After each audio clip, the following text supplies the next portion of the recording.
नमस्कार। ज्योतिर्धर परमात्मा ने वंदन। दीकरी यामिनी ने प्रथम वखत सांभળી खूब आनंद थयो। एक बार जोरदार ताड़ी यामिनी માટે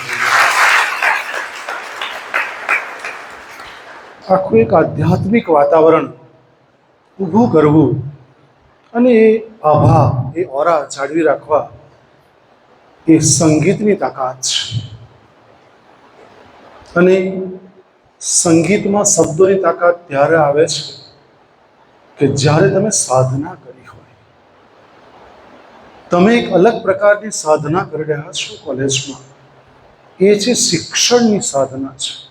આવા કેટલાક ચુનંદા મારા વીરો હોય છે કે જે લોકોએ સંગીતની સાધના કરી, જે લોકોએ નૃત્યની સાધના કરી હોય, જે લોકોએ આર્ટની સાધના કરી હોય, કલાકૃતિની સાધના કરી હોય। રિદ્ધિબેને બહુ સરસ કીધું કે તમારું મલ્ટી ડાયમેન્શન ડેવલપમેન્ટ થઈ શકે એવો સતત ગરડા કોલેજ પ્રયત્ન કરે છે। ભલે બહુ ઓછા છે, 4000 વિદ્યાર્થીઓમાંથી 80 વિદ્યાર્થીઓ ભાગ લીધો છે, પણ આછા નથી। સ્વાતિબેને સરસ કીધું સાયન્સના ફંક્શનમાં ગયેલો ત્યારે કે વિદ્યાર્થી ઓછા હતા પણ આછા નથી, એટલે ઓછા છે પણ આછા તો નથી, જે છે એ પૂર્ણપણે કેપેબલ છે। જ્યાં સુધી નિબંધની વાતને લાગે પડે છે ત્યાં સુધી આ નિબંધની મોસમ છે એમ કહું તો એ ખોટું નથી। કારણ કે આપણે સ્કૂલના જો દિવસો યાદ કરીએ તો સ્કૂલમાં જ્યારે ત્રિમાસિક 6 માસિક પરીક્ષા લેવાતી અને એમાં એ ખાસ કરીને ગુજરાતીમાં જ્યારે નિબંધ આવતા તે વખતે એવું કહેવામાં આવતું કે વર્ષા ઋતુ લખો, એવું કહેવામાં આવતું કે રક્ષાબંધન નજીક છે, ઓગસ્ટ સ્ટાર્ટ થઈ ગયો છે તો રક્ષાબંધન વિશે લખો। એટલે આજની જે નિબંધ સ્પર્ધાનું આયોજન થયું છે એમાં મારી કોલેજના વાઇસ પ્રિન્સિપલ ભાઈ શ્રી મહેશભાઈ, ભાઈ શ્રી હિતેશભાઈ, ડિબેટ સમિતિના અધ્યક્ષા એવા પ્રોફેસર રેખાબેન, રિદ્ધિબેન, વૃષ્ટિબેન, ડૉક્ટર પુનિતાબેન પટેલ, જે આનું સતત તમારા જે નંબર 1, 2, 3 આપવાના છે એ સંસ્કૃતના વિદ્વાન અધ્યાપિકા છે, એ તમારું નિબંધ તપાસવાનું કામ કરશે। અને તમામ મારા અધ્યાપક મિત્રો અને વલ્લા દીકરા દીકરીઓ, એક શિક્ષિકા બેને સરસ એક નિબંધ આપ્યો સ્કૂલમાં લખવા માટે। નિબંધનો વિષય આજે તો જુદો છે, વૃક્ષોની મૈત્રી એ જીવનના અસ્તિત્વની ચાવી। ખબર ને આ લોકો વિષય ક્યાં ક્યાંથી શોધી લાવે છે, એ લોકોના ક્રિએટિવ માઇન્ડ માટે પણ એકવાર તાળી પાડી દો યાર। શિક્ષિકા બેને નિબંધ બહુ સરસ આપ્યો। નિબંધમાં વિષય એવો આપ્યો કે જો હું મોબાઈલ થઈ જાઉં તો શું। એટલે બાળકે નિબંધ બહુ બિંદાસથી લખ્યો અને શિક્ષિકાબેન આખા વર્ગના નિબંધ ઉઘરાવીને, જેમ તમારા મને રેખાબેનને, રિદ્ધિબેનને, વૃષ્ટિબેનને તમારે લાગી જશે ઉઘરાવવા માટે, એટલે ઉઘરાવી લેશે। લખ્યા પછી જે તમને સમય નક્કી આપેલો છે એ સમય આપ્યા પછી ઉઘરાવવાનું કામ કરશે। એ શિક્ષિકાબેન ઉઘરાવી લીધા, જેમ પુનિતાબેનને આપવામાં આવશે। એટલે પેલા શિક્ષિકાબેન લઈને ઘરે ગયા। નિબંધ તપાસતા તપાસતા નિબંધનો વિષય એવો આપેલો કે ભગવાન તમારી પર જો કૃપા કરે ને મોબાઈલ બનાવી દે તો શું। એટલે બાળકે બહુ સરસ નિબંધ લખ્યો। એક નિબંધ તપાસતા તપાસતા શિક્ષિકાબેનને આંખમાંથી દડ દડ દડ દડ દડ દડ આંસુ પડ્યા। એના પતિ જોબ પરથી આવી ગયા। પતિ કઈ બીજો જોબ કરતા હશે। પતિ જોબ પરથી આવી ગયા અને કહ્યું કે કેમ તું રડે છે, શું થયું? તો કે જોની આ એક બાળકે નિબંધ લખ્યો છે। કે શું લખ્યું છે? વાંચવા આપ્યો પતિને। એમ તો કોન્ફિડેન્શિયલ કહેવાય, છતાંય વાંચવા આપ્યો। વાંચવામાં કશો વાંધો નહીં, વાંચવા આપ્યો। વાંચવામાં લખ્યું તો કે હે પ્રભુ, તું ખરેખર મને મોબાઈલ બનાવી જ દે, કારણ કે ઘર પરિવારના સદસ્યો પોતપોતાના મોબાઈલમાં વ્યસ્ત હોય છે, મને પૂર્ણપણે સમય આપી શકતા નથી. કોઈ ફેસબુક ઉપર, કોઈ વોટ્સએપ ઉપર, કોઈ ટ્વિટર ઉપર કોઈ ચેટ કરે, મને આટલા લાઈક મળ્યા, આટલા લાઈક નહીં મળ્યા, હજુ આટલા લાઈક મળવા જોઈતા હતા, આટલા સબસ્ક્રાઈબર થઈ ગયા, હજુ આટલા પેલું સબસ્ક્રાઈબ બટન નથી દબાવ્યું. એટલે હે પ્રભુ, તું ખરેખર ઈચ્છે અને જો તારી મહેરબાની થઈ જાય તો મને ખરેખર તું મોબાઈલ બનાવી દે, કારણ કે મોબાઈલ આવ્યા પછી ઘરમાં બહુ શાંતિ થઈ ગઈ છે.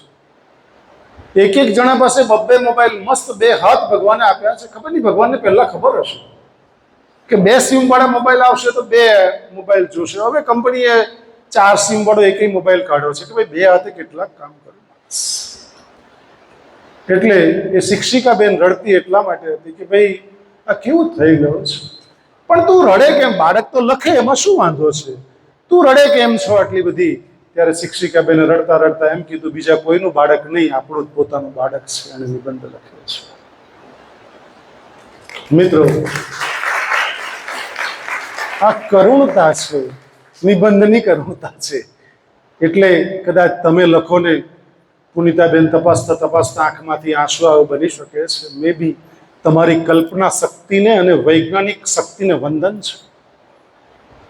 કારણ કે ગયા વર્ષે એક દીકરીનું નામ ભૂલી ગયો, પણ બહુ જ મારી મુસ્લિમ દીકરી હતી, એટલી હોશિયાર હતી. એ જે નિબંધ હું સ્પેશિયલ નિબંધ વાંચવા માટે મંગાવતો. જબરજસ્ત એનામાં કળા છે. નિબંધ લખવું એ પણ એક આર્ટ છે, કળા છે. ગપ્પા મારવા નહીં, નિબંધ ટુ ધ પોઈન્ટ લખો. નહીં કે પેલામાં 12th ફેલમાં લખીને આવ્યો, બહુ મસ્ત લખ્યો, સાની પર લખ્યો કે ટેરરિઝમ ઉપર લખ્યો. અલા, ટેરરિઝમ નહીં, ટુરિસ્ટ પર પૂછ્યું. એટલે અખો જે કહે છે, આંખનું કાજળ ગાલે ઘસ્યું. એટલે પૂર્ણપણે વિષયને સમજવો અને પછી લખવું. જ્યારે વૃક્ષોની મૈત્રીની વાત આવે ત્યારે એક વાત કહ્યા વગર હું મારી જાતને રોકી શકતો નથી. સવારે જીતેશભાઈ સાથે મેં તેજસને કહ્યું કે વૃક્ષો ઉપર કયા કયા સ્ટડી થયા છે. વૃક્ષોને માનવને શું લાગે વળગે છે? આ સજીવ સૃષ્ટિ છે. જીવ જંતુઓ સજીવ, વનસ્પતિ પણ સજીવ છે. લજ્જામણી તમે જુઓ, હું બાળકોને પૂરી લજ્જામણી સાથે સરખાવું છું. મારા સાયકોલોજીના બાળકો કે તમામ બાળકો લજ્જામણી જેવા છે. મેં તમે નેગેટિવ શબ્દ નહીં કહો, એ લજ્જાઈ જશે. મારા બાળકો બહુ જ કોમળ છે. એક કડી છે ને, ખીલવા દો. સતત ગાયડા કોલેજના તમામ અધ્યાપકો મારી સહિત એવો એફર્ટ કરે, પ્રયત્ન કરે કે કડીમાંથી સરસ મજાનું પુષ્પ ખીલે. તો ઘણા બધા અભ્યાસો તો થયા છે. અને એક અભ્યાસ મને બહુ અતિ પ્રિય છે. એ છે અમેરિકાની લેખિકા અને પ્રયોગ કરનાર શીલા ઓસ્ટ્રેન્ડર. એણે બહુ સરસ પ્રયોગ કર્યો. આ સત્ય ઘટના છે, ઇન્ટરનેટ ઉપર તમે ચેક કરી શકો છો. એણે 10 છોડવા એક રૂમમાં મૂક્યા. હવા, પાણી, ખોરાક, પ્રકાશ બધું સેમ. આ સત્ય ઘટના છે. બીજા 10 છોડવા બીજા રૂમમાં મૂક્યા. એક માણસને મોકલ્યો અને તેને એમ કીધું કે ભાઈ તારે નેગેટિવ બોલવાનું, ટૂંકમાં તને કાપી નાખીશ, મારી નાખીશ, તારી પર ફળ ફૂલ કશું આવશે નહીં. અને ઇલેક્ટ્રોડોટ મશીન વડે માપવામાં આવ્યું. તો આ છોડવા મુરઝાઈ ગયા, ધ્રુજી રહ્યા હતા, કાપી રહ્યા હતા. બીજા છોડવા 10 પડેલા હતા બીજા રૂમમાં. તે પોઝિટિવિટી વાળા માણસને મોકલ્યો કે તમે ખૂબ સુંદર છો, ખૂબ સારી રીતે ઉછરી રહ્યા છો, તમારું ડેવલપમેન્ટ કેટલું સુંદર થઈ રહેલું છે. અને એ લોકોમાં ઉર્જાવાન થયા. અને એ લોકો આમ હવામાં લહેરાતા હોય, ઇલેક્ટ્રોડોટ મશીન વડે માપવામાં હવામાં લહેરાવ. હવે તમે એક સેકન્ડ માટે રોકાઈને વિચાર કરો કે આ છોડવાઓ પાસે તો મન પણ નથી. જો શબ્દોની અસર જો વૃક્ષ કે છોડવા ઉપર થતી હોય તો માણસ ઉપર કેમ ન થઈ શકે? એટલે કે કૂતરું કરડે તો 4-5 દિવસ રાખીને રજા આપી દે. સાપ, બ્લેક કોબરા નાક કરડે તો રજા હજી આપી દે. વીછી કરડે તો રજા આપી દે. પણ માણસને કરડે ને, બિચારો સારો જિંદગીમાં ના થાય. તમે લોકો ઘાયલ છો અમારી સહિત. આપણને કેટલા કરડ્યા, પપ્પા કરડ્યા, મમ્મી કરડી, શિક્ષકો કરડ્યા, ઘટતામાં પૂરા. ડોબો એમ કે તારથી કશું નહીં થાય, દોડદાર નહીં થાય, બહુ બોલ ન કર, હોશિયારી નહીં માર. આવા તો કેટલા ખતરનાક સર્વસમ વિશેષજ્ઞ શબ્દ યુઝ કરે છે. આવા શબ્દો યુઝ કરવાની ક્યાં જરૂર છે? અને પેરેલલી કે જે માતા પિતા એવા શબ્દ યુઝ નથી કર્યા અને જે બાળકનું ડેવલપમેન્ટ થવા દીધું છે, એવા રોબર્ટસન જેવા મહાન વૈજ્ઞાનિકો પણ બન્યા છે. મહાન વૈજ્ઞાનિક રોબર્ટસનને જ્યારે પૂછ્યું કે તમારી સફળતાનું વૈજ્ઞાનિક રહસ્ય શું, ત્યારે બહુ સરસ એણે કહ્યું કે જ્યારે બહુ નાનો હતો ને ત્યારે હું ફ્રીજમાંથી દૂધની બોટલ કાઢતો હતો, તો દૂધની બોટલ કાઢતા કાઢતા દૂધની બોટલ મારાથી ઢોળાઈ ગઈ. તો મમ્માએ આવીને મને એમ કીધું કે દીકરા બહુ સરસ, કેટલું મસ્ત ખાબોચ્યું થઈ ગયું, તું રમશે આમાં, રમી લે, ચાલ ચાલ હવે રમી લે. પછી સાફ કોણ કરશે? તો કે મમ્મા હું જ કરીશ. કેવી રીતે સાફ કરશે? સ્પંજથી સાફ કરશે, પોતું મારશે, કેવી રીતે કરશે? તો કે હું સ્પંજથી કરીશ એટલે અંદર બધું શોષાઈ જશે. એટલે મેં જાતે સ્પંજથી એ સફાઈ કરી. પછી મમ્માએ મને એમ શીખવ્યું કે જા આ બોટલ હવે ખાલી છે, લઈને જા, ત્યાં નળ છે ત્યાંથી પાણી ભરીને લાવ અને બે હાથે આમ પકડ અને પછી તું ફ્રીજમાં મૂક અને હવે જો પાછું કાઢી જો, હવે નહીં ઢોળાશે. દીકરા પકડવાની રીત. એટલે બાળક રોબર્ટસન એવું કહે છે કે હું શીખ્યો કે ભૂલમાંથી શીખવાનું હોય છે. અને તમારીથી જો 500 ગ્રામ દૂધ ફ્રીજમાંથી કાઢતા ઢોળાઈ ગયું તો મમ્મી આખો મલ્લો ભેગો કરી દે. કરે કે ના કરે? ચાલો તમે આંખ બંધ કરીને વિચાર કરો તો બી તમને આ જ વિચાર આવે. એટલે જ તમારી ગાયડા કોલેજમાં છો, તમે બહુ યોગ્ય જગ્યાએ આવ્યા છો. હવે તમારી લાઈન અને લેન્થ પકડાય છે કે તમે યોગ્ય વ્યક્તિના હાથમાં છો. મારા તમામ અધ્યાપકો તમારા ચારિત્રનું ચણતર અને ઘડતર કરવાનું કામ બહુ ગજબનું કરે છે. એવા જ ડૉક્ટર જગદીશચંદ્ર બોઝ, વનસ્પતિ શાસ્ત્રી, એણે પણ ગજબના સ્ટડી કર્યા છે. તો આજના પ્રસંગે હું રેખાબેનને, એમની ટીમને શુભેચ્છા પાઠવું છું. ખૂબ સારું કામ કર્યા છે. સતત પ્રવૃત્તિશીલ ગાયડા કોલેજને ગતિશીલ રાખે છે. તો એમને પણ શુભેચ્છા અને અભિનંદન. અને તમે પણ નંબર 1, 2, 3 લાવો. It's a part of life.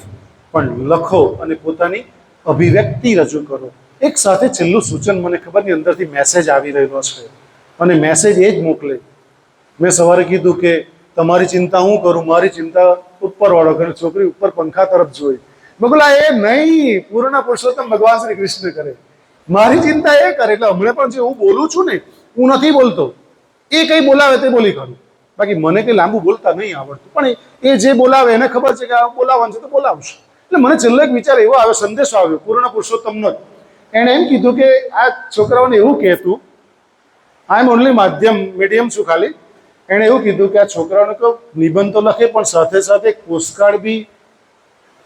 હા, તમારા જે બહુ વલ્લા પરિવારના સદસ્યો, મામા હોય, મામી હોય, કાકા હોય, કાકી હોય, જે દૂર રહેતા હોય, એને એક પોસ્ટકાર્ડ લખજો. ફોન તો કરો જ છો, પણ એક પોસ્ટકાર્ડ લખજો. પોસ્ટકાર્ડ કેવી રીતે લખાય? This is art of writing. This is part of communication. Is art of writing. જે કળા તમે નિબંધમાં બતાવશો તે કળા એક નમ્ર વિનંતી કરું છું તમામ વિદ્યાર્થીઓ, પોતાના જે સગાવાલા છે, કોઈ એક સગાવાલાને એક પત્ર લખજો અને પછી તમે રિઝલ્ટ જોજો. તમારું કદાચ એવું થશે કે જેવો કાકાને કે મામાને ફોન જશે ને એટલે પત્ર તમારો પહોંચશે ને એડ્રેસ ઉપર, એટલે તરત પહેલો ફોન આવશે, વાહ દીકરા કેટલી સરસ તે ભાવના રજૂ કરે છે. કારણ કે મોબાઈલ આવ્યા પછી આપણે જે શબ્દોમાં જે ભાવના રજૂ કરી શકતા હતા નથી કરતા, બહુ શોર્ટકટ કરવા માંડ્યા. તો આ એક એવી એક વાત જે સયાજી લાઇબ્રેરી થકી આવી છે. આજે પણ મને ગમતું પુસ્તક વાર્તાલાપ છે. તો આપ બહુ મોટી સંખ્યામાં વિદ્યાર્થીઓ ત્યાં મને ગમતું પુસ્તક વાર્તાલાપમાં જોડાવો. I am also part of Sayaji Vaibhav library. એટલે દીપકભાઈનો મેસેજ હતો કે એ લોકો સેમિનાર આપવા આવવાના હતા. મેં કીધું તમે સેમિનાર આપવા નહીં આવો, હું તમારો બ્રાન્ડ એમ્બેસેડર જ છું. ભલે પૈસા લઉં નહીં, પણ એ બ્રાન્ડ એમ્બેસેડર તરીકે મારા બચ્ચાઓને કહીશ કે એટલીસ્ટ તમે દર શનિવારે આપણે ત્યાં સયાજી લાઇબ્રેરીમાં સાંજે 6 વાગે અચૂક કાર્યક્રમ ચાલતા હોય છે. એટલે ત્યાં આગળ તમે જાઓ અને પોતે પણ પોતાના મનગમતા પુસ્તક ઉપર બોલો. એને માટે પણ તમને શુભેચ્છા પાઠવું છું. ધન્યવાદ. જય હિન્દ, જય ભારત.